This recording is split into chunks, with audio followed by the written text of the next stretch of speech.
adhibiwa kwa kutumia kanuni hizi. Kanuni hizi zimeandika vitu vingi kuhusu adhabu ambazo wagombea wanapaswa kupewa, vyama vya siasa vinapaswa kupewa, kwa mfano faini, kufungiwa kufanya kampeni na kadhalika. Lakini sijaona sehemu yoyote ambako msimamizi wa uchaguzi anaadhibiwa kwa kutumia kanuni hizi.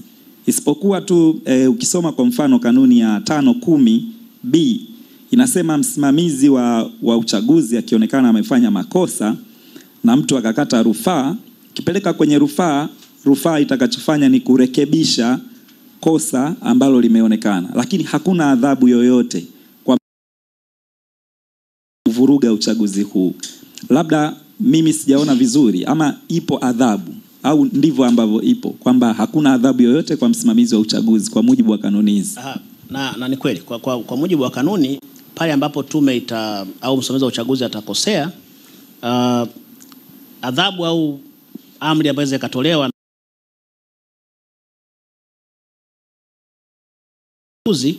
warekebishe tatizo ambalo lilikuwa linalalamikiwa. Nafikiri issue ni kwamba warekebishe hiyo tatizo ili uchaguzi uendelee kufanyika, usisimame. Lakini pia kanuni zinasema endapo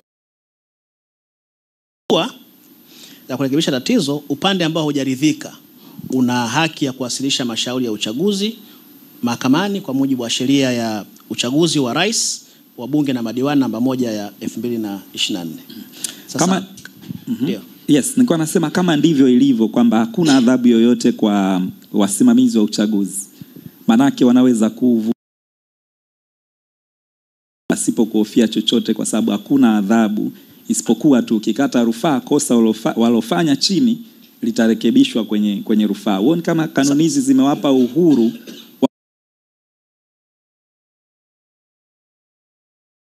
hata kusimamishwa kabisa, lakini wasimamizi hawana adhabu yoyote. Na pia tukirifaa kwa mfano kanuni ya 3 ambayo inazungumza mambo yasiyotakiwa kufanywa na watendaji wa serikali wakati wa uchaguzi. Kanuni hii inakuwa na msingi gani kama hakuna adhabu? Kwa sababu watu wote hawaadhibiwi kwa vyovyote, lakini kuna mambo yasiyotakiwa kufanywa na wao, lakini wakifanya hakuna adhabu kwa mujibu wa kanuni, isipokuwa tukikata rufaa inarekebishwa uamuzi waliofanya chini. Yes, nafikiri kuna mambo mawili. Moja ni kuhakikisha mchakato wa uchaguzi hausimami, ndio maana tunatakiwa warekebishe mchakato uendelee. Lakini pili, hawa wasimamizi wa uchaguzi, kumbuka bado ni watumishi wa umma ambao wao adhabu zao wakifanya makosa wakiwa kazini zipo kwenye sheria inayoongoza majukumu yao ya kila siku. Kwa hiyo sio kanuni hizi.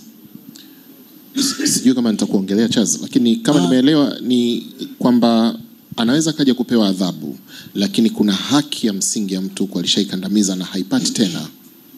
Ndio maana nikasema kanuni zinataka kwamba haki ile iliyokiukwa kwanza irekebishwe ili huyo mtu aendelee kushiriki uchaguzi katika haki.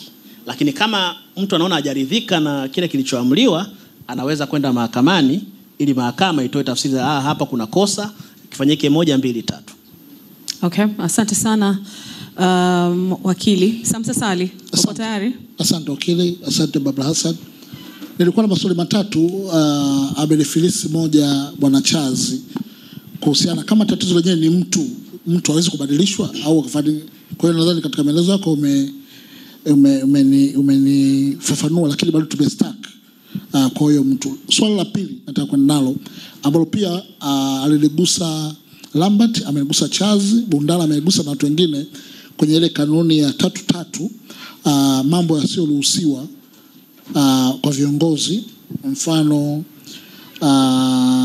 wa mawaziri, wakuu wa mikoa na wilaya kuchanganya ziara za kikazi na shughuli za kiuchaguzi. Naomba nitengeneze msingi wa swali langu. Ilani ya Chama cha Mapinduzi ukurasa wa 95 unaongea kuhusiana na mambo yatakayofanya mwaka 2020 mpaka 2025.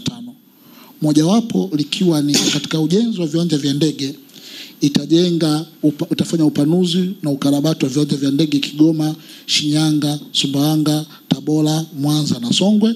Lakini pili, ujenzi wa kiwango cha lami viwanja vya ndege vya Iringa, Moshi, Lake Manyara, Tanga, Musoma, Lindi, Kilomasoko, Njombe na Singida. Hii ilani ya Chama cha Mapinduzi kinasema hivi. Ukienda kwenye tovuti ya mkoa wa Mara inasema hivi: uwanja wa ndege Musoma kukamilika Septemba 2025. Wakati huo joto lishakuwa la moto. Kuna uwanja wa ndege unaenda kuzinduliwa ambao ilani ya Chama cha Mapinduzi imeeleza kwamba itaufanya.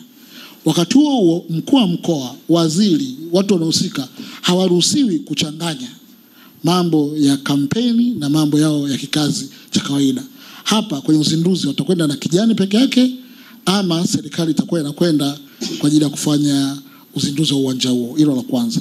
La pili ambalo ni jepesi zaidi, vyama ambavyo havishiriki uchaguzi, ambavyo havijasaini useme kushiriki uchaguzi, wao wanaruhusiwa kuendelea shughuli zao za chama kama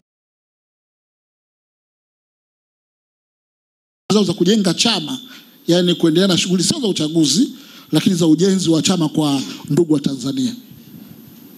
Ndio, maswali mazuri. Kwa swali la kwanza, ukisoma hizo kanuni zina kama uzinduzi wa mradi wote utafanyika kipindi cha kampeni, kwamba kipindi ambacho hizo kanuni zinatumika, maana yake hawatapaswa kwenda pale kichama, watapaswa waende kiserikali tu na wasitumie jukwaa hilo kama jukwaa la kampeni. Sasa hapo kusema ilani ya chama imetekelezwa, ukisoma kanuni maana yake hilo halitakiwi kufanyika. Okay. Ukisoma kanuni. Lakini swala la pili kama unaweza kunikumbusha kidogo. Vyama ambavyo havijasaini. Sawa. Sasa kuna vitu viwili. Chama kinapata usajili wake kwa msajili wa vyama vya siasa. Na sheria ya vyama vya siasa imetoa wajibu na haki kwa vyama vya siasa kuendelea na kufanya shughuli zake. Kwa hiyo chama ambacho hakijasaini ni chama cha siasa hai mpaka pale ambapo kitafutwa. Kwa hiyo kinaruhusiwa kuendelea na shughuli zake za kisiasa kama kawaida. Lakini changamoto ambayo naiona kwenye useme practically kwa Kiingereza ni pale ambapo ukisoma hizo kanuni na taratibu zilizopo ni kwamba kuna mikutano ambayo inaendelea ambayo tume imeratibu. Sasa inawezekana kukiwa kuna mgongano kati ya vyama ambavyo vinashiriki uchaguzi na vingine ambavyo havishiriki kitaratibu za kawaida. Naamini kwamba vile ambavyo vinashiriki uchaguzi ndio ambavyo vitapewa priority kwenye kuendelea na shughuli zake.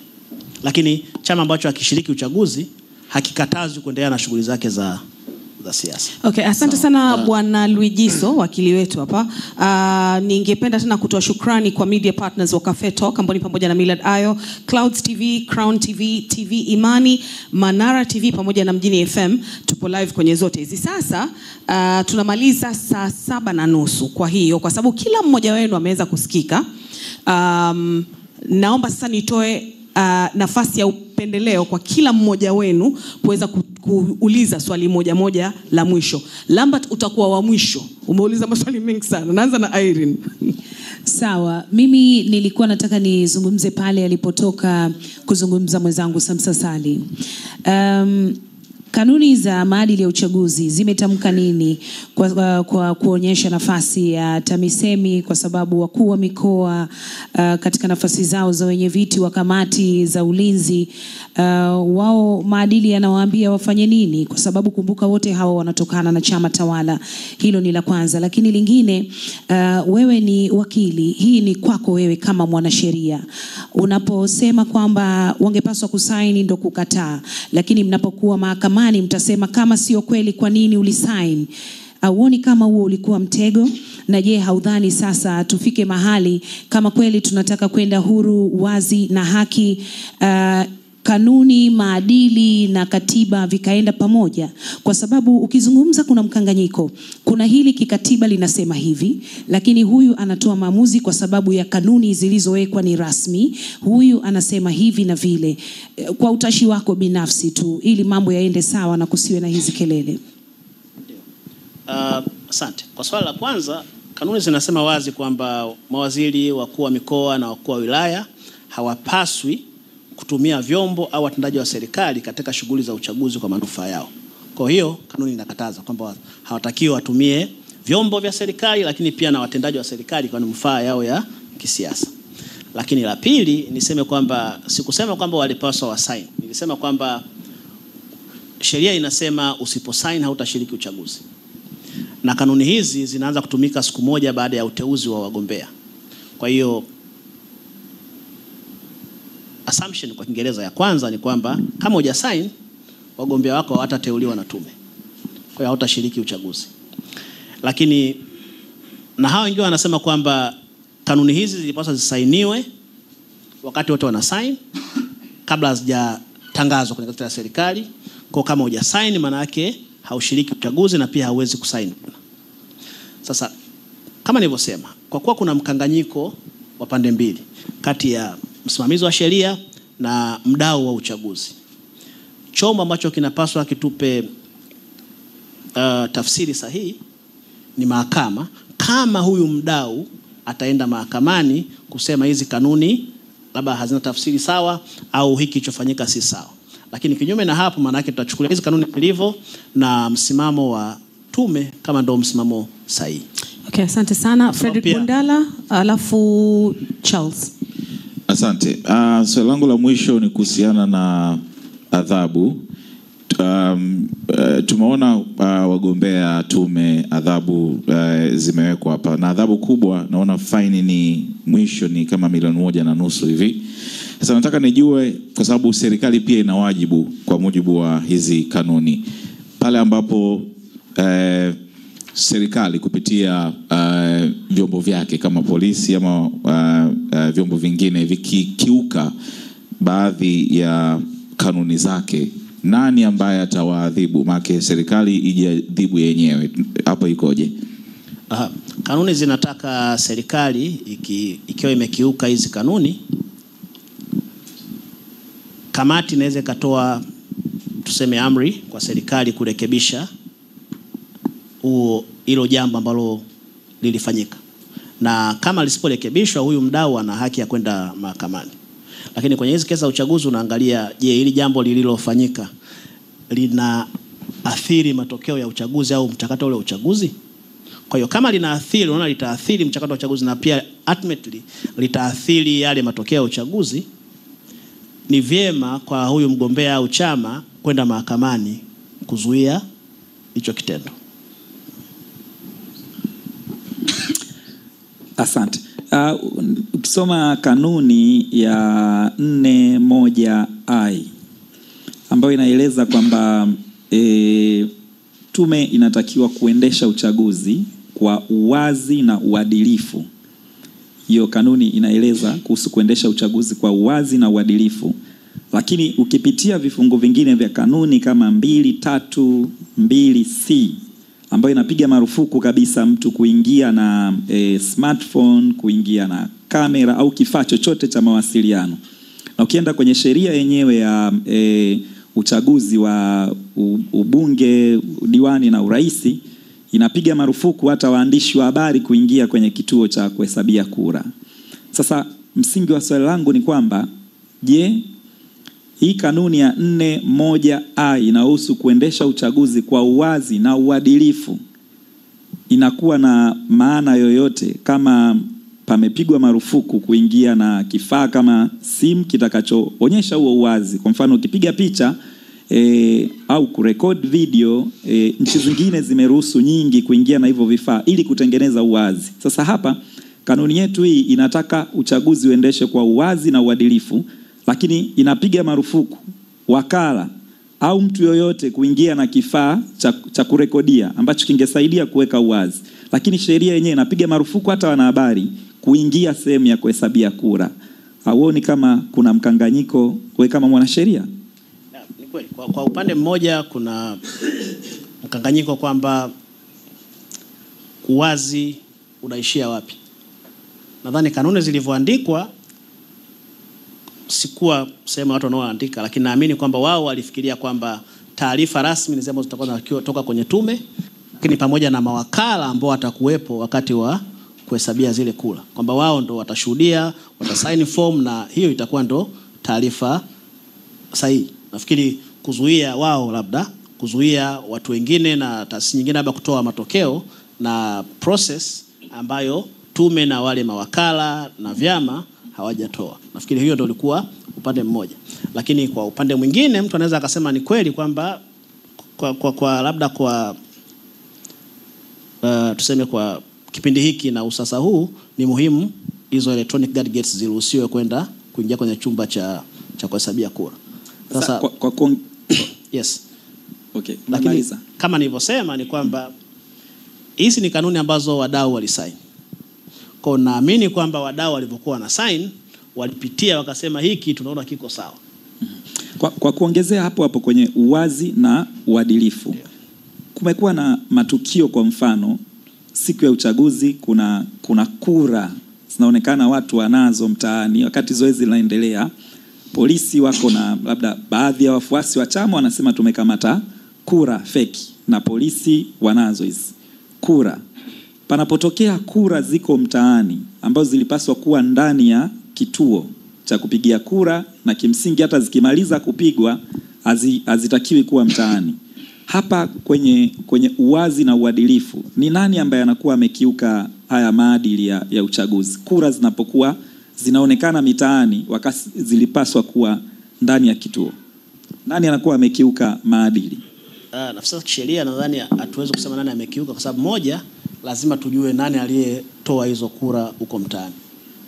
Lakini bila kujua kwamba hizi kura zimetoka, zimetoka kwenye tume au ni mtu alizitengeneza mtaani, bila kujua hilo kwa uhakika kwamba hizo kura zimetoka wapi, hatuwezi kumlaumu pande wote.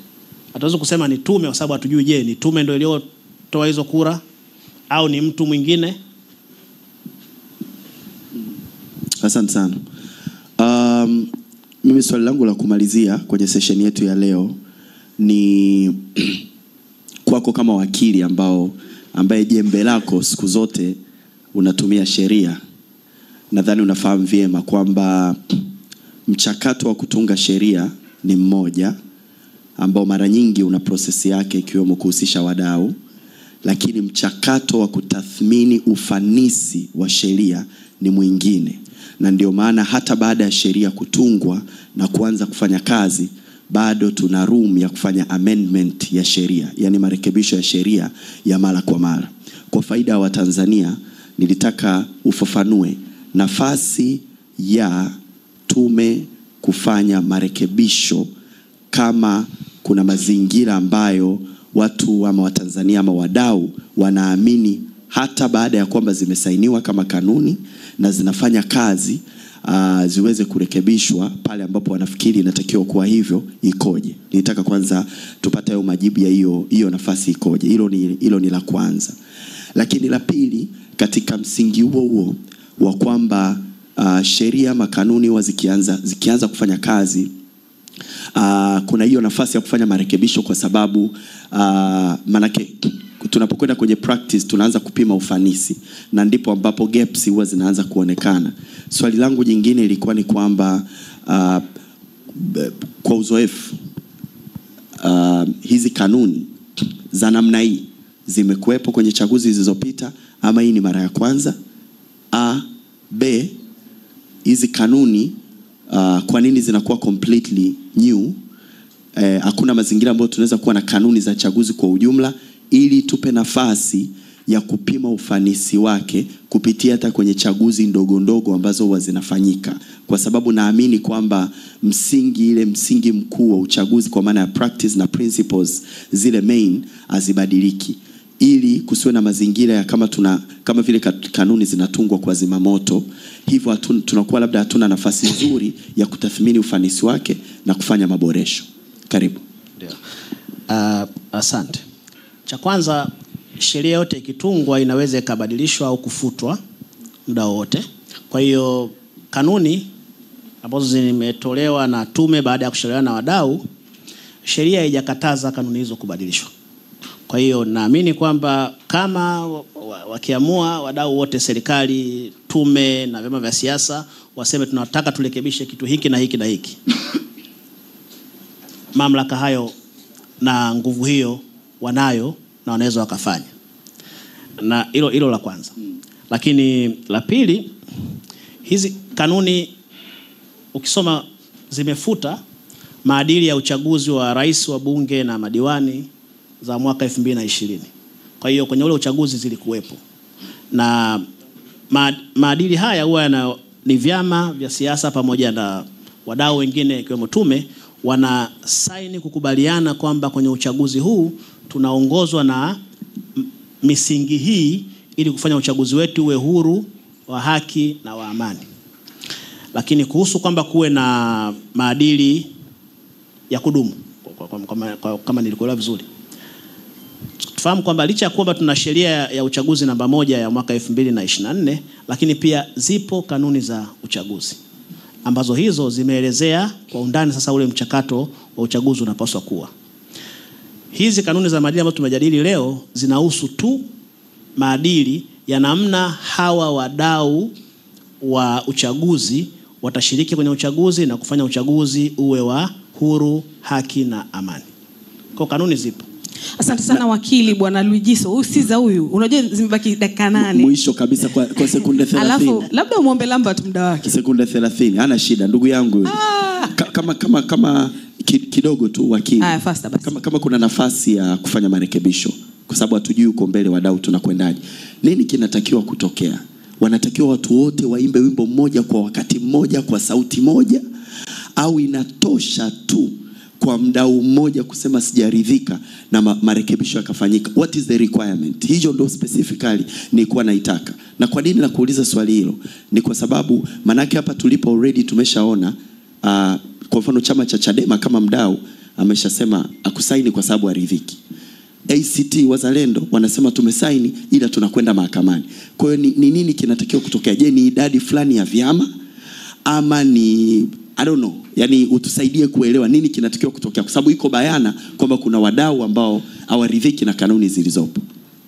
Nafikiri hakuna idadi kwamba ni wadau wangapi wakisema zibadilike kanuni zibadilike. No, nafikiri ni jambo la wadau wote kwa umoja wao, serikali, vyama vya siasa na tume, kama wakiamua wakae chini waseme sisi tunataka tuboreshe labda kanuni hizi kwenye kanuni hii na hii na hii. Hilo litatosha. Kwa halihitaji kwamba awe ni mdau mmoja au wawili au wawe 10. Ni wao kwa pamoja, kwa umoja wao wakae, sababu hizi kanuni zinasema, sheria inasema kanuni zitatolewa baada ya mashauriano kati ya tume, serikali na vyama vya siasa. Kwa maana yake wao kwa umoja wao wakikaa washauriane waone kwamba kuna vitu vinapaswa kubadilishwa, then vitafanyika. Asante sana wakili. Haya, Samsa Sali, alafu tunamalizia na Lambert. Utajuta Lambert. Swali langu litakuwa ni jepesi tu, lina A na B, ni mafupi. La kwanza, naona kama tukikomana sheria uchaguzi unaja kwa mgumu sana kama hatuna sehemu, kuna room ya busara na hekima katikati ya shughuli za mchakato wa uchaguzi. Kwa sababu nimeona kuna mahali ambapo sheria ilishindwa, busara ikasaidia kwa ajili ya kuweza kurahisisha mambo kuweza kwenda. Je, ipo room ya participants wa uchaguzi kutumia busara zaidi kuliko sheria? Hilo la kwanza. La pili, napata ukakasi kidogo kuhusiana na wenye mamlaka, wenye nafasi wanapokuwa wanakofia isiyoonekana, shadow cap, kuwa kwenye chama cha siasa lakini yupo kwenye mamlaka, ama nafasi yake imewekwa na mtu kutokana na mlengo wa kisiasa. Natoa mfano. Chama kimoja cha siasa cha upinzani kikaenda kwa bwana SNS, bwana Bundara, wakanunua airtime. Biashara inaendelea na huyu jamaa biashara yake ni hewa. Wakaja Clouds wakanunua hewa. Muda wa sisi tunatamani kipindi chetu, wakati tunaenda kuzindua kampeni yetu, tunataka kununua muda asubuhi na jioni. Chama cha madola kikasogea mpaka bwana tulishamuuzia zamani kabisa mpinzani.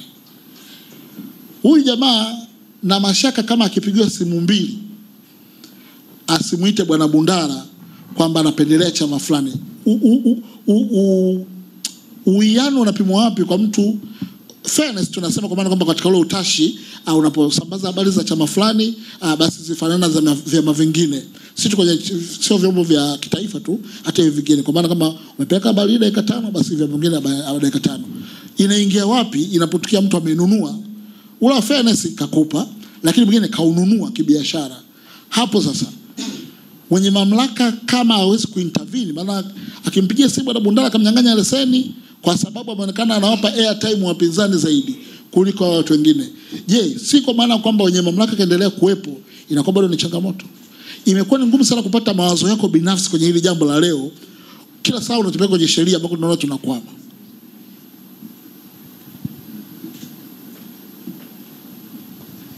Sawa, kupata mawazo yangu binafsi ambayo naamini ndio hayo niliyokuwa nayatoa. Kutokana labda na elimu yangu nimejikita zaidi na sheria inasema nini.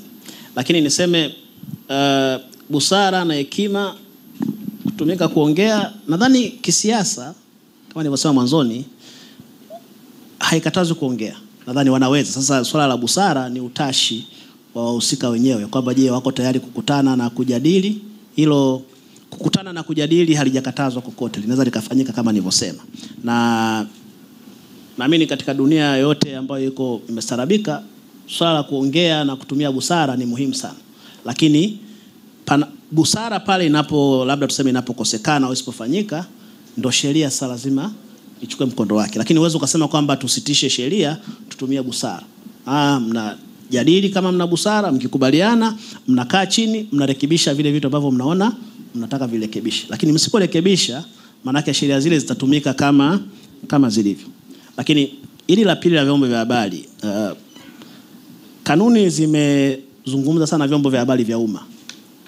Na minajili ni kwa sababu kwamba hivi viko chini ya serikali ambao unategemea kuna baadhi ya viongozi wa serikali na wao wanashiriki kwenye uchaguzi. Kwa hiyo kutaka kuwe na usawa na haki ya kutoa taarifa za vyama vyote ambavyo vinashiriki huo uchaguzi. Sasa huku kwenye vyombo binafsi kwa sababu ni biashara. Kwa hiyo siwezi nikasema kwamba inawezekana akapigiwa simu asipigiwe, inawezekana akapigiwa akaambiwa usifanye hivi, lakini hilo litakuja chini kwa msimamo na utashi wake yeye binafsi. Na cha muhimu tu kuzingatia ni kwamba je, hiki ninachokifanya kiko sawa ndani ya sheria zinazoongoza vyombo vya habari? Kama kiko sawa, unapaswa kuendelea. Lakini sasa kama utapigiwa simu na useme cave down, ukaamua unyanyase labda chama kingine baada ya kupigiwa simu, nafikiri hilo litakuwa ni tatizo binafsi la huyo mwenye chombo cha habari. Okay. Stanislaus Lambert, naomba tumalizie. Asante. Nadhani mimi ndio nimeuliza maswali machache kuliko wote. Kwa kuweka rekodi sawa. Kwanza tunashukuru sana KC kwa namna ambavyo umetoa ufafanuzi mzuri kwenye masuala mengi na umetupa uelewa kwa kiwango kikubwa. Nitapenda kumaliza na swali lifuatalo kutoka kwenye kanuni ya pili 22 ambapo kanuni inakataza lugha ya matusi, kejeli na uchochezi. Jambo ambalo linalinda amani kwa mujibu wa maelezo yenyewe. Lakini hapa wakili huoni kama kuna hatari kidogo ya maana ya maneno yenyewe, kejeli au kwa mfano kejeli haiwezi kuonekana kukosoa ikatafsirika kwamba ni kejeli. Hilo la kwanza. Lakini hapo pia pamegusiwa swala la uchochezi. Hebu tusaidie kidogo, tunaposema uchochezi ni nini? Kipi hapa sasa ni uchochezi? Kipi mtu ni kuongea sera ama kukosoa? Na propaganda na uzushi tunautofautishaje kwa mujibu wa kifungu hicho? Na kwa kumaliza kabisa, swala la kutoa elimu naona hatujaligusia kabisa, ambalo pia lipo kwenye kanuni ya 4 kifungu cha kwanza pale kanuni zinaeleza kwamba tume inapaswa kutoa elimu ya mpiga kura kwa uwiano nchi nzima. Sasa swali kwangu kwa utaalamu wako kama mwanasheria, je, unaona kabisa tume inaweza katimiza hili kwa kuhakikisha kwamba elimu inafika kwa usawa kwa wapiga kura vijijini, kwa makundi maalum kama vile watu wenye ulemavu na kadhalika, hasa kwenye maeneo yenye historia ya kuachwa nyuma?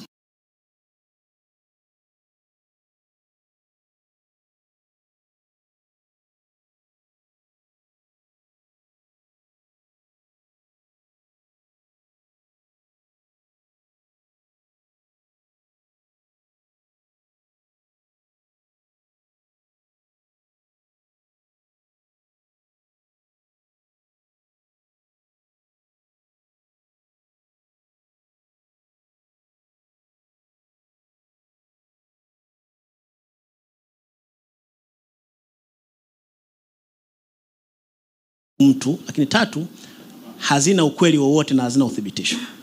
Sasa kuhusu ulisema uchochezi, ni yale maneno au matendo ambayo yatachochea jamii kutaka kufanya vurugu.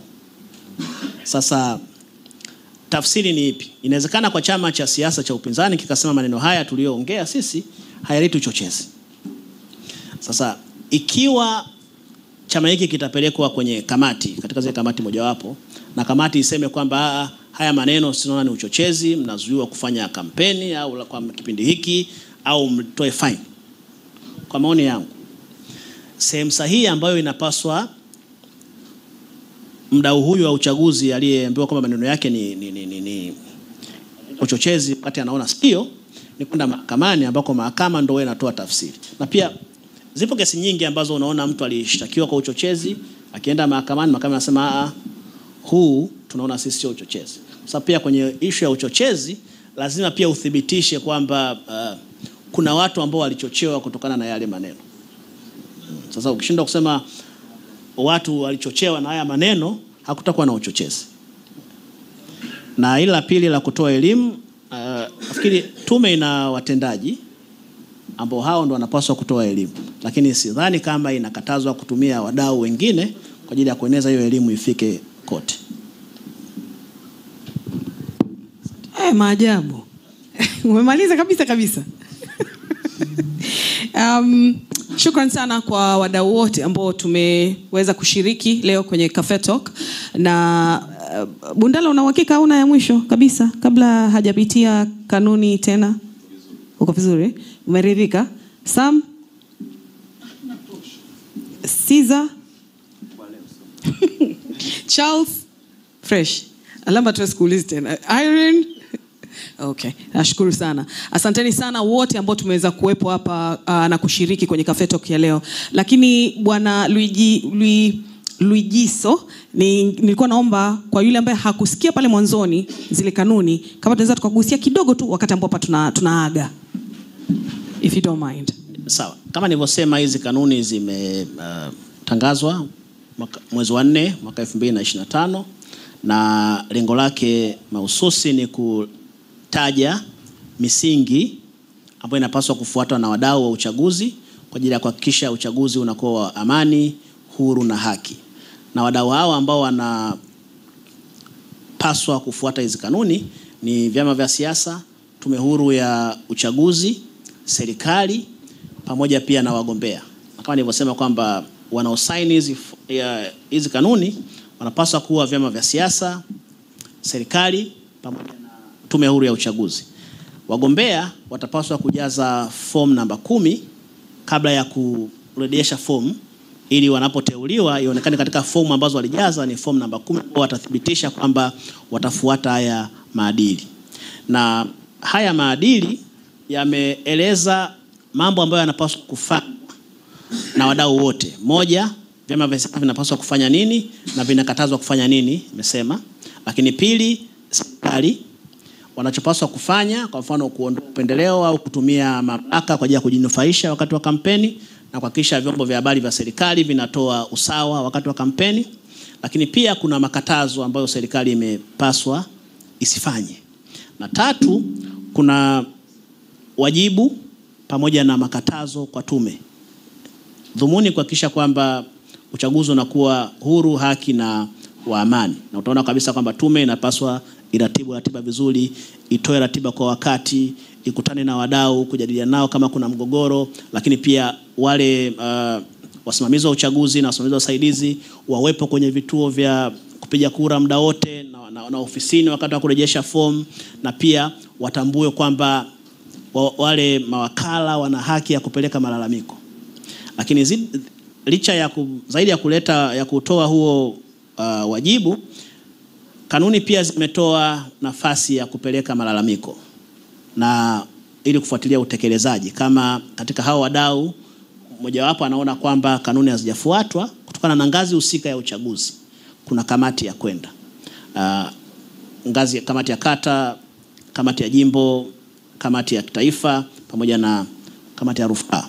Na pia kitu kimoja ambacho nimekiona ni kizuri, kanuni zimetoa muda mfupi sana wa kushughulikia yale malalamiko, kwamba ni masaa 48 toka malalamiko yapokelewe, inabidi yasikilizwe, uamuzi utolewe. Na pia zile kamati ukisoma vizuri, wadau wote wanaoshiriki uchaguzi husika ni sehemu ya wajumbe.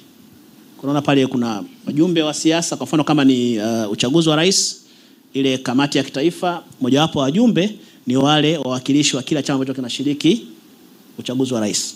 Kwa wabunge pia ni hivyo hivyo, na kwa kamati na kwa jimbo ni hivyo hivyo, lakini pia na kwa kata ni hivyo hivyo. Kwa hiyo niseme kwamba kanuni kwa ujumla wake zimejitahidi sana kuweka mazingira wezeshi kwa ajili ya kurahisisha uchaguzi ukifananisha na kanuni zilizopita. Okay. Asante sana Bwana Luigiso Ndelwa. Ni wakili msomi wanaitaga. Najua watangazaji wenzangu wamekutoa jasho kidogo, maana masaa 2.5. Tunakushukuru sana kwa kuwepo wako. Asante sana kwa kuja kwenye Cafe Talk kwa this time round. Tunashukuru mno kutoka moyoni. Asante sana. Shukrani sana pia kwa Stanislaus Lambert wa Bongo FM, Irene Kilenga EFM, Salim Kikeke Crown FM, Zaituni Khamis wa TBC, Masud Kipanya wa Clouds FM, Frederick Bundala SNS, Caesar wa Clouds FM, Charles William wa Wasafi FM, Samsa Sali wa Clouds TV na Clouds FM, na pia kwa media partners wote wa Cafe Talk ambao ni pamoja na Millard Ayo, Clouds TV, Crown TV, TV Iman, Manara TV pamoja na Mjini FM. Tunawashukuru sana. Mimi naitwa Barbara Hassan kutoka Mjini FM na nawashukuru sana kwa kuwa nasi. Jamani, till next time. Bye bye.